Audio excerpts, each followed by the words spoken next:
लग्नाचे दागिने म्हणजे श्रीमंत पेशवाई दागिने, नाशिकचे सुप्रसिद्ध सराफ मयूर अलंकार सराफ। ताज्या बातम्यांसाठी नाशिक न्यूजच्या YouTube चॅनलला सबस्क्राइब करा आणि बेल आयकॉनला प्रेस करा।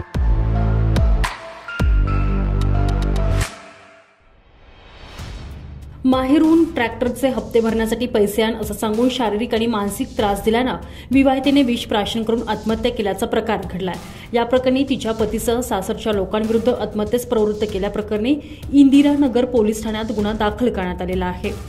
फिर्यादी रेखा पवार यांची मुलगी प्रियंकाचा विवाह सुनील बर्वे याच्यासोबत 2020 साली झालेला। तेव्हापासून पती आणि सासरचे लोक तिच्याकडे ट्रॅक्टरचे हप्ते भरण्यासाठी माहेरून पैसे आणण्यास दबाव वाढवत होते। तसेच प्रियंकाचा पती सुनील तिच्यावर संशय घेऊन शिवीगाळ करून मारहाण करायचा। प्रियंकाला घरी घेऊन येण्यासाठी तिच्या घरी पवार हे गेलेले असता सुनील यांनी त्यांना मारहाण केली होती। त्यामुळे वाळुंज MIDC पोलीस ठाण्यात त्यावेळी तक्रार सुद्धा दाखल करण्यात आली होती। 1 वर्ष प्रियंका या माहेरी राहिला।